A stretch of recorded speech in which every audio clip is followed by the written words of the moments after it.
This is Up Close. I'm Stephen I. Weiss. Being black in America means getting treated differently from those who are white in numerous ways.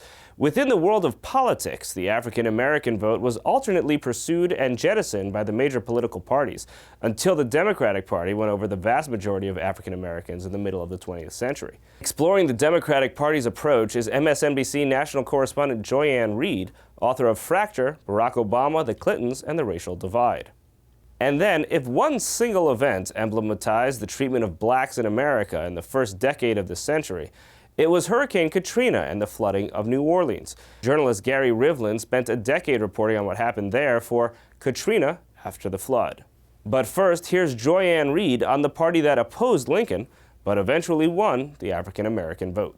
A large part of the premise of your book is one of those things that, on the surface, maybe it's obvious, but it could be stated. It should be stated more and more, particularly in more mainstream outlets, which is that when you have a history of, for example, how the Democratic Party has done over the last 50 years, and it's written by a white person with mostly white sources looking at mostly how it affects white people, you get one version. And when it's written by a black reporter who's looking at how it affects black people and with significantly more black sources, you get a very different story. Mm-hmm. And there's a real difference there that doesn't get told often enough. Yeah, and I think there's also an assumption that the Democratic Party and African Americans are just simpatico and always have been, and that there's this natural relationship that means that black people are sort of permanent Democrats. But the story that I tell in Fracture is the fact that the opposite is true, and that African Americans have been very pragmatic with their vote, and they've drifted back and forth between the two parties depending on the circumstances. So that, you know, in the 19th century, the African American vote, such as it was, because it was denied for most of that time, gravitated toward Republicans at post-Abraham Lincoln, and then it drifted back toward the Democrats for a lot of reasons. The economics with the New Deal, the idea of being able to access some of the benefits in the post-World War II generation, which really wasn't done by the Democrats, but at least the hope of it. And then after the 1960s, because this Southern Democrat named Lyndon Johnson, who came out of the segregated South, out of Texas, does this revolutionary thing, which is that he completes the Civil Rights Act that John F. Kennedy started. Right, and the Voting Rights Act and other things, and then you get into a situation, and at the same time as Barry Goldwater was ascendant, fighting against not only the Civil Rights Act, but bringing in a lot of that racist element of what were still Southern Democrats, and then you get to a point where it's been decades now, and the African American vote for Democrats has not dipped below 80%. It hasn't, and Barry Goldwater, for all intents and purposes, ended the culture of republicanism within the African American community. There are still Republicans old enough to remember when all of their relatives were Republicans, and who themselves are still Republicans, not so much because they made sort of an affirmative decision to reject what their parents believe, but because they inherited a tradition, the Colin Powell Republicans, people who are, by and large, Southerners who grew up with a Democratic Party that was hostile, racist, pro-segregation, and so they're just, in their gut, they're still Republicans. But after Barry Goldwater becomes the nominee of the Republican Party in '64, it just becomes culturally impossible to promote republicanism, even for somebody as famous and beloved as Jackie Robinson, who's probably the most famous black Republican and was very well known and revered. He could no longer even pitch for the idea of republicanism after Goldwater, because the Civil Rights Act and later the Voting Rights Act were so foundational, so important to African Americans who mostly lived in the South, where the only way to have power was to be a Democrat. They were the only party functioning. That was such an important bill, and those two bills are so important. Republicans essentially shut themselves off from African Americans for generations. And it's still the case. Whereas you'd see, in Richard Nixon's Southern strategy, he was like, well, they literally plotted it out and said, well, we can win enough of the white vote in these Southern states and win an election. But even as the demographics of the voter rolls changed, the Republican Party has seemed to go only further into that model. Well, I mean, what happened is that you had the Republican Party, which in the 19th century was the Liberal Party, which in the early 20th century was sort of the bankers' party. Then it inherits what the Democrats used to have, which was the white Southerners who were by and large voting on the idea of rejecting integration. And as those white Democrats drifted out of the Republican Party in federal elections, even though they were still voting for Democrats at home, I think one of the important things to remember is the South didn't immediately change over from Democratic Democratic hands to Republican hands after the 1960s, and because of the Southern strategy in the 70s, it took 40 years. Right. And the reason it took 40 years is gerrymandering. Well, it's also amazing how much people tied to the name Democrat or Republican, even when very clearly at a national level and then increasingly at a local level, that definition had changed. And so you even had, I think it was in Louisiana, that the first Republican governor was Bobby Jindal, the first since Reconstruction, right? Which is why were all these Southern whites voting for Democrats for 40 years? Yeah. And because that was how entrenched it was. Well, it was that definition of. And it was gerrymandering, and it's the fact that as we, understand, as we really think clearly about our democracy in the United States, your vote is controlled by your state. There's no federal right to vote inculcated in the Constitution other than the 15th Amendment, which says you can't be prevented from voting because of race or a period of former servitude.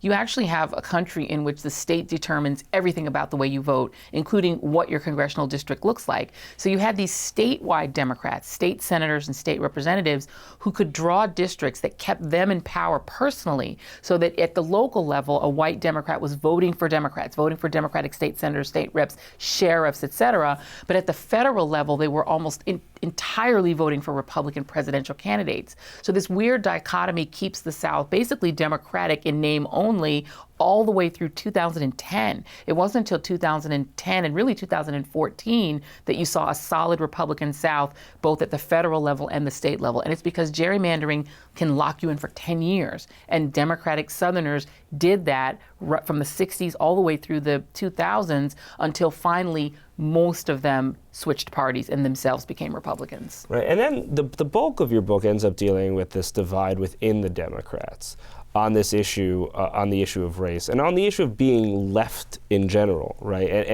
And there are many times when, certainly those things seemed aligned. That being a party that was serving African Americans was being a party that was serving left-wing principles.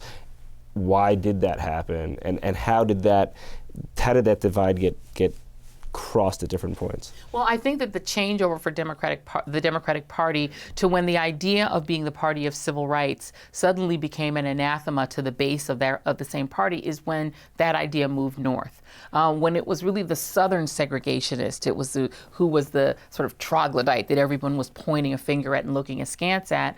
A lot of northern suburban white Democrats were fine with that and agreed with it and believed in civil rights, believed in the civil rights movement. But after a while, the movement really began to look north. It began to look at northern segregation in Philadelphia, in New York, in Chicago, in Boston. And that was not popular in the suburbs of those northern cities. And so now you had a party that was not just alienating white Southerners, it was actually alienating white Northerners too, and middle-class people who thought of themselves as fairly liberal people. And so busing and these ideas of northern integration of neighborhoods and schools really began to tear the Democratic Party apart. And you had politicians, particularly Southern politicians, who'd grown up in this. They now had a generation of experience with this phenomenon. People like Bill Clinton, people like Al Gore really foresaw a party that would shrink and die if it didn't find a way to reattract white suburbanites and to reassure them that it was not a party completely beholden to African Americans. And that became a really important thing for the party to do in the minds of the new Democrats, as they called themselves, to win elections. Right, and there's a lot of the for thee, not for me there, right? That you have, and that it was great when you could point the finger at somebody else, but all of a sudden when some of those issues come home to roost for yourself, yeah, and you realize that you're keeping people from opportunity in various northern states. And the Republican Party was very smart about exploiting that. I think one of the things, Richard Nixon gets tagged for the Southern strategy, but part of what the Nixon campaigns actually did as well was to say to Northern white voters, we are the party of law and order. Right. And law and order was generally code for we will keep the urban community from creeping into suburbia, that we will hold back the tide of this riotous, angry group of black militants, essentially, that are protesting against things like police brutality. These increasing clashes in the North really benefited the Republican Party nationwide, because now they could look at beyond recruiting white Southern voters, could then look really at white voters in general. I devoted an entire chapter to Archie Bunker for that reason, because when All in the Family debuted, it was actually made in 1969, but it debuted in 1970, it really captured what was happening in the northern wing of the Democratic Party, in which the suburbs suburbs were starting to say, wait a minute, this is going too far because now it's coming to my doorstep. Right. And so much in the discussion of race in America is also tied up in a discussion of class in America, and naturally so. And there's a large part of this narrative from 1968 through, say, through the aughts, where race and class and left-wing politics are pretty much in lockstep, right? You don't get a lot of dissent from black leaders, or self-titled black leaders, elected black leaders, from left-wing ideas, and you don't get a lot of outreach to the black community without left-wing ideas. But then things change, right, with the first black president of the United States. Yeah, absolutely. And I would argue that they started to change really when Daniel Patrick Moynihan really sort of upends all of the ideas about what it meant to save the inner city. The Moynihan report, which really went after the idea of fatherless black families and a respectability politics that's come back and that's actually gotten a lot of pushback from black intelligentsia, that happens, and he sort of becomes a part of what becomes a center right within the Democratic Party. Hillary Clinton, of course, is the person who inherits his seat in the United States Senate. And so I think you have this interesting tug of war between left and right in the Democratic Party as to whether they should be fighting on issues of race or fighting on issues of class, and whether those two things are even the same thing. I mean, fights over integration took place both in Hyde Park and on the South Side in Chicago. It was a cross-class issue, the issues of housing.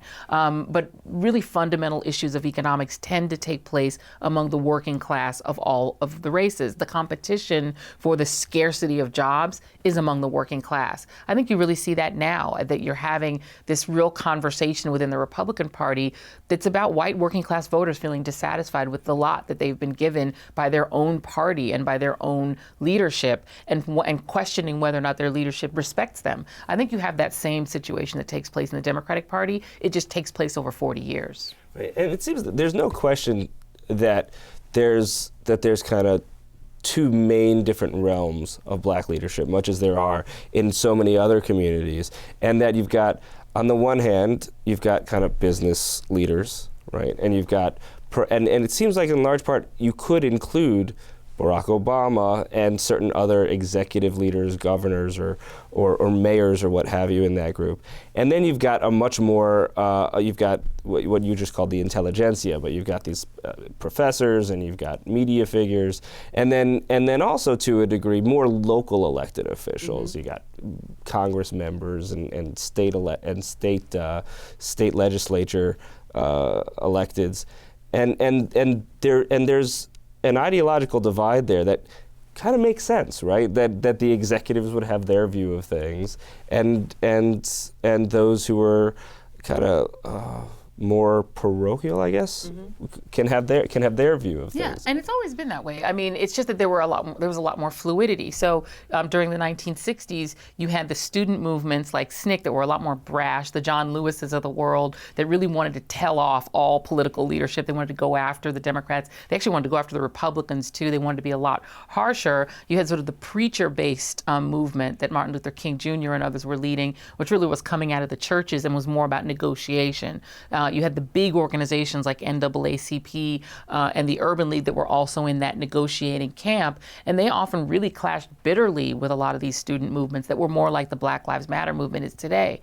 The difference is back then there was fluidity. For one thing, the preacher-based movement funded the student-based movement, so they could influence them and pull them in when they needed to, as they did with the March on Washington, literally changing John Lewis's speech. They could get them to alter some of their tactics in a way that was more accommodating when they would force them to, the way they did with the Mississippi Freedom Democrats. And in some cases, those same student leaders would actually become politicians. You had Julian Bond run for office. You had Lewis, of course, run for office. He's now a congressman. I think today you have a lot more silos within the black leadership. They're a lot more separate. You don't have as much fluidity between the two, and they're often making comments and critiques on one another, the intelligentsia versus some of the political leadership, and there's just a lot less cohesion. Right, and in addition to simply, or as a difference from, say, funding young people and telling them what to think, or simply say, well, there's this group or that group, certainly from the Obama administration end, you get the stiff arm, right, and the stiff arm to Jesse Jackson, yep. and the stiff arm to various leaders who thought they were black leaders, and I mean, were certainly touted as such in media accounts and what have you.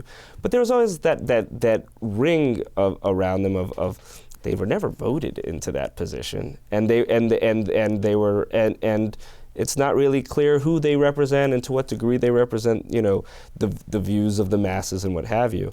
And now we have a man who very clearly is elected and has brought more than 90% of African American voters with him, and he kind of gets to say, well, I'm the one setting the agenda, or at least he thinks that he gets to. Yeah, and Barack Obama doesn't think of himself as a black leader, and he isn't. I mean, he has very explicitly sort of made himself out to be simply the leader of the country. And he's gotten a lot of pushback from African Americans who see him as not really wanting to embrace the part of who he is, which is that he actually is the ultimate African American leader, because as you say, he's the highest elected black person ever in the history of the United States.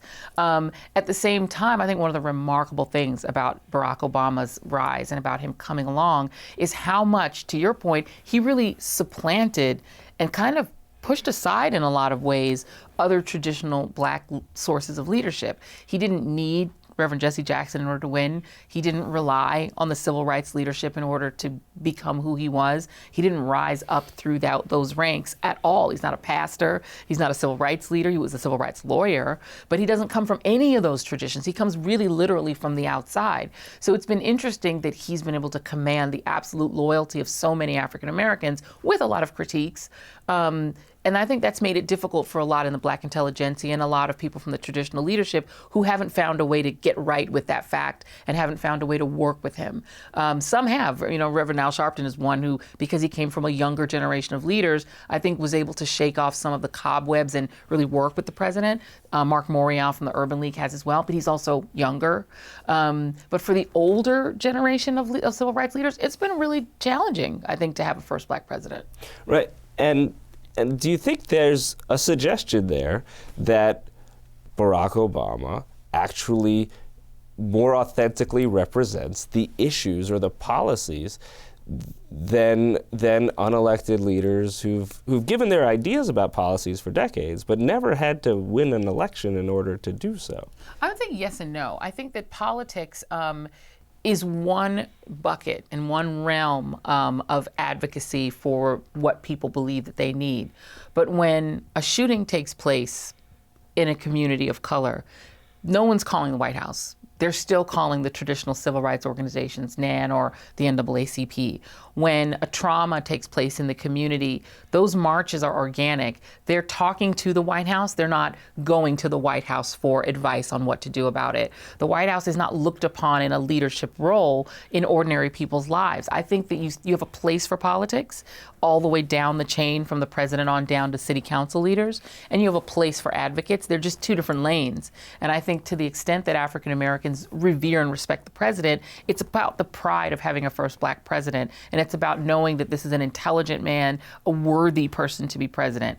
But to the extent that people see him as their actual leader in terms of the advocacy for their own lives, I think that's less and less true. I think it's less and less true of the country in general. We're less looking to voices of God in media, in politics, or anywhere else. We're more looking to more granular, organic leadership, which is why on the right, it's about populism and who's sort of like me. And I think for African Americans, it's more about organic movements. I mean, Black Lives Matter is a great example of it. It's organic, and I think it's powerful because it's us, right? It's the regular, ordinary person. So I would argue that Barack Obama, yes, he has the mantle of leadership. He's just not the only one. Right. But then, and when it comes to him and his policies, so on the cover of the book, we've got Barack Obama and Hillary Clinton looking not like happy people and vaguely in each other's direction. They do like each other. Yeah, and there's the sense that the black community was divided in 2000, or rather that the Democratic community was divided between black and white in 2008 to a degree. Doesn't really show up in the voting rolls, but there was certainly that idea out there. And between feminists on the one hand and those who were more eager to see the Democratic Party advance with an African American nominee ahead of a female nominee. But on policy, ultimately, when you get down to it, you draw a very detailed picture of both of them on policy as relates to the black community and left-wing issues and that marriage between them. The issues, not Hillary Clinton and Barack Obama. And you don't find a big difference between them on policy. I don't think you do. I think particularly since presidential administrations are in a lot of ways creatures of their predecessors, so that the next Republican who's elected is going to draw heavily from the George W. Bush administration for its expertise, its policy expertise. Right, and the Obama administration has Eric Holder and Jack Lew and so on and so forth. Susan Rice. You can go through the litany of the number of people, John Podesta, who were Clinton people who were pulled in because they are the people with the most institutional expertise, and they're the last Democrat that was in office. So I think on policy, no, they're very aligned. And also because, remember, Hillary Clinton, the way that breach between them was healed was that she became a part of the Obama administration. So his policies are her policies. They're now one and the same. I think for Hillary Clinton, the challenge is that underneath the surface of that unanimity is a small but I think important vein of disconnect.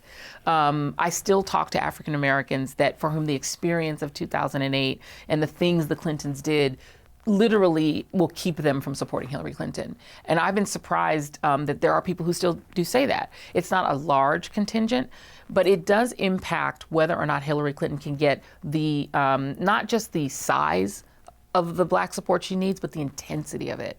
Because she just doesn't need 90%. She needs 90% of a lot of people, of long lines, and she needs 60% overall turnout. That's in large part driven by African Americans. Right, which is why I say to a lot of people when they're talking about polls on the current election, all the polls for the current election should be just thrown right in the garbage because the turnout from 2008 and 2012 was wildly different from every election that preceded it. And it could happen again. It could not. We have no idea what the turnout will be, particularly from the African American community and communities of color. And then when you throw a female nominee into the equation, right. it's just we have no idea what turnout will be. And you don't know how people will react. I always personally believe in covering politics that the hungriest constituency usually wins. During the midterm elections, the hungriest constituencies have been the Tea Party. They've wanted with the most intensity to change what Barack Obama has done. During the presidential election in 2008, African Americans and young voters were literally the hungriest constituency. They wanted change very badly, but broadly the country wanted change, which advantaged whichever Democrat had gotten the nomination, I would argue would have won that election.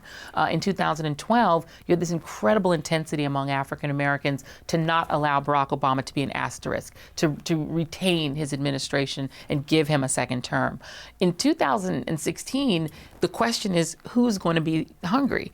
Women were let down tremendously by Hillary Clinton not being able to win, Democratic women, I should say, and Democratic-leaning women. Will they now have the galvanizing spirit to push her into the White House? They certainly have the numbers. And it's going to be up in large part to single white women because they undervote tremendously their size of the population. It's going to be up to African American women who voted at 72%, higher than any other group, and Latina women who have the biggest upside because they undervote so much. So it's going to be interesting to see if Hillary can do with women what Barack Obama did with African Americans. One area of one researcher's work that kind of exists outside the topic of your book, but that I think is very relevant to a discussion of it. Michael Tesler from, I believe, is the University of California, Irvine's done all this research on how people's policy views have become aligned with racial views in the era of Barack Obama. That there were people who, before they would have this or that take on abortion, now that we have Barack Obama as president, if you have certain views of race, you have certain views of abortion. If you have certain views of race, you have views on gay rights, on President Obama's dog, on all kinds of things. And largely that feels tragic, right? That people are, I mean, particularly what we're talking about in large part, we're talking about white people changing their views, but also we're talking about African Americans changing their views as well. And all of a sudden, a huge shift in, for example, welcoming of gays and lesbians. Mm-hmm. And so when you track this entire history, knowing what we now know on relatively empirical stuff about what race does to political views, what are some of the reflections that you bring? Well, one of the sort of central themes in the book is that the idea of post-racialism was never realistic, and that in fact quite the opposite is true. We're a country that really still is laden down and burdened down with race. It's the original sin of the country. It was written into the founding documents of the country. We were an explicitly racial and racially composed republic. And so I think the idea that you could elect an African-American man president and that suddenly that would be washed away in this just sort of sea of kind of kumbaya, I think was unrealistic. But it was something people believed. And I think it was a source of disappointment when the president couldn't do it. And I think for a lot of white voters, any topic, any discussion of race by Barack Obama is read as an accusation. African Americans, on the other hand, are very hungry for this discussion because it's been pent up within their own homes, communities, and hearts for so long. So you just have a fundamental clash of expectations between black and white about what it means to have the conversation on race. And I think that we had to have this happen. I always thought that electing a black president would show us who we are and that we wouldn't like everything that we saw. But you have to see it in order to deal with it. And I think the country has to begin to deal with its racial demons. Barack Obama's election has helped us begin to do it. Let's see if after Obama we keep the conversation going. Well, we'll hope to keep the conversation going. Thank you. Joy and Reid, thank you for joining us. Appreciate it. And now, Gary Rivlin on the aftermath of Katrina. So we've seen in the 10 years since Katrina, different levels of focus at different times. And you got there shortly after the whole thing happened, shortly after the hurricane. And what was it like when you got there? So I arrived a week after Hurricane Katrina, though. In New Orleans, it really wasn't a hurricane. It was the flood that followed. It was the collapse of the flood protection system, and 80% of the city was covered in water. So when I arrived, the city was covered in water. It was surreal. I mean, we saw it on TV. People saw it on TV, and oh my God, you can't contemplate it. But being there, it still seemed fake. It seemed like something that Steven Spielberg called up, like a special effect. I remember coming over the highway, and I look out, and there's water up to the eaves for as far as the eye could see. It was barely real, even though I was there. And a lot of what you're doing with your reporting here is you're looking at trying to put a whole picture together of what New Orleans was like as Katrina was heading towards the area, in terms of its civic life, in terms of its protections, and so on, and then painting the picture as it went through an attempted recovery. In what sense would you say that today, if Katrina hadn't ever happened, right, that the trajectory of the city would have led it to a better place, to a worse place? I mean, that's a great question. It's obviously a very hard question. You're asking the theoretical that didn't happen. So in some ways, New Orleans is better than it was 10 years ago. A flood means that insurance, federal dollars came in and replaced a whole lot of stuff. So that theater downtown that was crumbling is now brand new and gorgeous. There's been a renewed energy. People there called them the YURPs, the Young Urban Recovery Professionals, who came down after Katrina to help out. They gutted homes. I mean, you had kids who, they would be bar mitzvah, and this was their mitzvah. This is what they were going to do, spend a week or two in New Orleans. College kids, faith-based groups, just random folks just came down and helped, and a lot of people fell in love with New Orleans and stayed. So there's a new energy there. It feels a little bit like Brooklyn, a lot of 20-somethings with their college degrees trying to remake the place. On the other hand, out in the neighborhoods, you have communities that 10 years after Katrina are only 50% back. The lower Ninth Ward, only about a third of the population is back, but even kind of black middle class, black professional class communities are still struggling 10 years after Katrina. So it's a really mixed bag. Right, and a lot of what we're talking about when it comes to Katrina, it seems like one of the things you reported clarified was this big question of who do we blame? But a large part of what your reporting, I think, clarified for me was who do we blame for what part, right? That it's not, that there's one thing about hundreds died, and whose fault was that is a very different thing than why was the recovery so poor for so long, right? So I try to pay much more attention to the rebuilding. Here 80% of this city, so hundreds of thousands of people had to confront this problem. Should I rebuild? Am I in harm's way still? Can I rebuild? Will anybody help me rebuild? And what was really frustrating for people was that everything took longer than you think. For the insurance company to make a determination of how much they're going to give you, there was eventually a federal housing recovery program, $10 billion or so, the largest federal housing recovery program in history. But it took like 2+ years before that money started showing up. And there was all these imponderables, like, okay, I want to move back, but will my neighbors move back? Who wants to live in a community that's only 50% of the people back? Will there be schools? The jack-o'-lantern issue, The right? jack-o'-lantern effect, that, you move back, but it came true. There are communities where, you see 2 or 3 houses occupied in a block, but you'll see 5 or 6 empty houses and 2 or 3 empty lots on a block. So it was just kind of this moment where everything depended on everything else, and some people took a leap of faith and moved back, and other people just, I don't know if I'm going to have enough money, and I don't have the faith that my community is going to come back, because New Orleans now has 20% less people than it did. So many people moved back, but only about 80%, in fact, even less, because there's a lot of newcomers. So probably only about 70% of the people ended up moving back to New Orleans. Right, and there again, New Orleans was on a shrinking trajectory before Katrina, and it's interesting to think about the ways in which that trajectory was altered by Katrina and then the recovery and building a different city. And part of what you have these dichotomies that you get into with some frequency, where there's that New Orleans, seemingly more than many other cities in America, had a divide of black and white and rich and poor. It seems like a lot of our cities are struggling with racial divides, and that's never more obvious right now. Black Lives Matter and the reaction to it and such. But it seems like there was a very specific, there is a culture here of divide. Right. And I think what made it more dangerous or more surprising to some people is that on the surface, it didn't seem a problem that had it didn't seem a city that had bad racial problems. Around Mardi Gras, festival season, black and white would be partying together and having a good time. But there were these deep divisions. And as you suggest, this was a city with huge problems leading up to Katrina.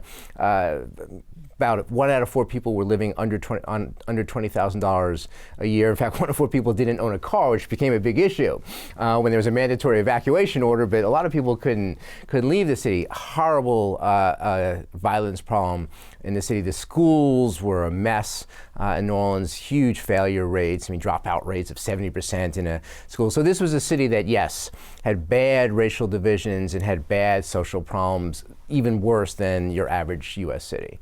Right. And some of the ways those played out right after the flood were just horrifying. Right? That you had in terms of what white wealthy people felt they could do to keep black poor people away from their houses, away from their towns. Yeah, it was pretty overt. There was a famous quote in the Wall Street Journal about 10 days after Katrina, where one of the better known white uptown elite members said, we want to change this city demographically. There was a city that was 2/3 black at the time of Katrina. We want to change this city demographically and politically. It was a black-run city. And, so there was this sense that Katrina was an opportunity, not just to make a better city or remake the schools, but to make it a whiter city and a less poor city. And to a certain extent, that has happened. Public housing, the big 4 public housing projects, as they call them in New Orleans, all of them were torn down. The city had the oldest public hospital in the country. It was never reopened. And so there were deliberate policy efforts to ensure that New Orleans was a harder place for those of modest means to come back. Right. And what is the racial situation today? It's still a majority black city, but it's a smaller majority. Within 5 years of Katrina, you had a white mayor, a white city council majority, a white police chief, whites ran the schools. That's changed some. There's now a black police chief, still a white mayor. But there really was this opportunity. When we started off, you talked about, is New Orleans better off? So whenever there's a disaster, it proves an opportunity.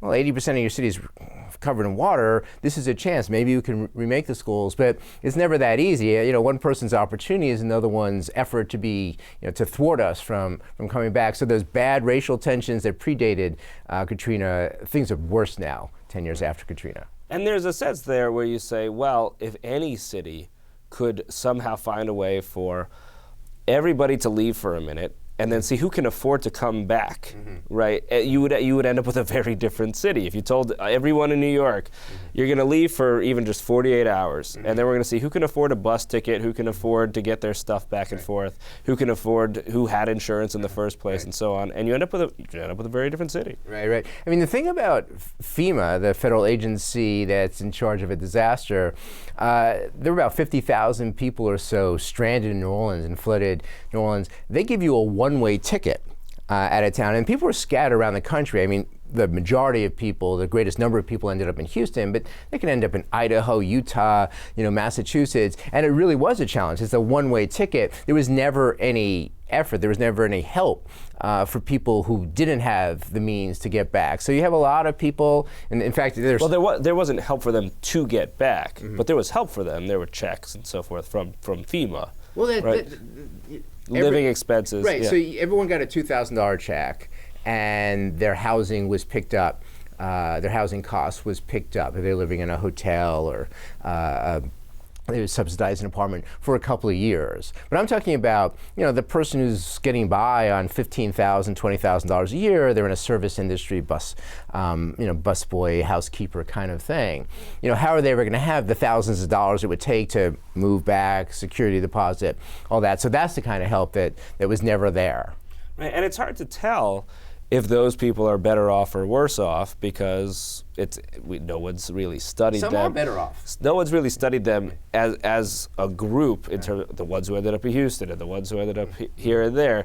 We know initially that they were among the poorest who left New Orleans, but we have no idea how they're doing now. Right, but I don't doubt that some are better off. One of the main characters in my book, he was a fellow who did a lot to try to rebuild the lower Ninth Ward. His daughters, two of his daughters, ended up in Houston. And like, sweetie, when are you coming back? When are you? And said, like, you don't understand, Dad. My kids were struggling in the New Orleans schools. They're getting A's. They're on the honor roll in Houston. In New Orleans, they were designated problem kids. Here, they're doing well. And he said, like, I'll come visit you in Houston. So there are, better schools in other cities, better health care for older folks in other cities. So some are better off. To me, the shame was the stumbling blocks that were put in the way of people who did want to come back because life wasn't better for them in Houston or wherever, that they had a rich, good life in New Orleans, but because of policy, because of hostility, they couldn't come back. What are some of those stumbling blocks? Well, the biggest one was that program I mentioned before, that federal housing recovery program, Road Home, they called it, $10 billion. 5 years after Road Home, a federal judge agreed with the black homeowners and said, hey, this was designed in a racially biased way. You're reimbursing people, you're giving checks to people not based on the cost of rebuilding, but on the appraised value.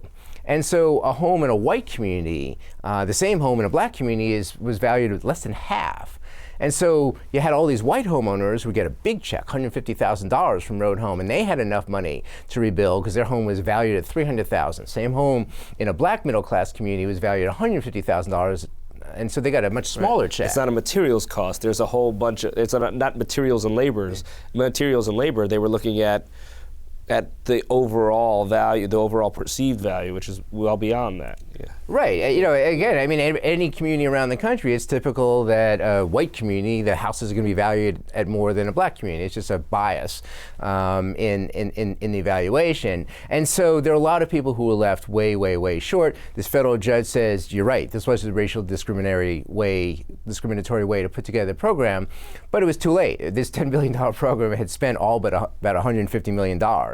So the judge ruled, yes, there was bias here, but there wasn't very much money left over to do anything about it. In the end, I think, a lot of the trajectory that you follow, you do find wealthy black families who did in some cases move back and did in some cases rebuild, and that creates a very different picture of what New Orleans is in terms of its racial mix, in terms of its racial harmony, and it gives it a different feel.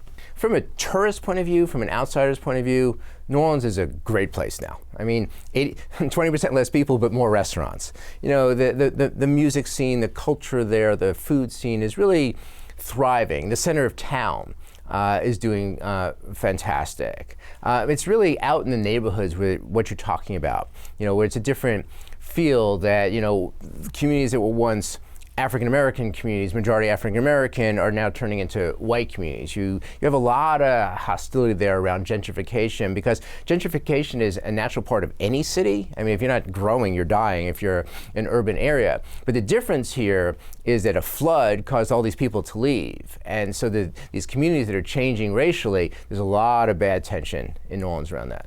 And a lot of times when we see various governments needing to step up to handle a situation, there's an expectation of competence that I think that we in America have generally assumed in regard to overall disaster response, distributing funds and so on and so forth. And we do see it in large parts of the country for large programs, although everyone always complains, but then you go to the DMV and there you are.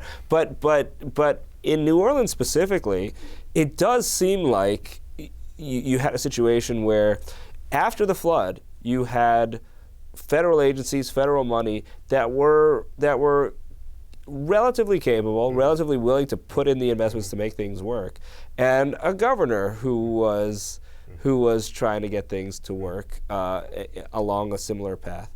And then there's this one guy running the city. Yeah, Reid Nagin. And I mean, you don't really write. You're not writing an argument here. You're not writing an opinion piece here. But just the straight facts on Reid Nagin, they look really bad. Yeah, it was New Orleans' great misfortune that they had a political neophyte, somebody being way over his head when Katrina happened.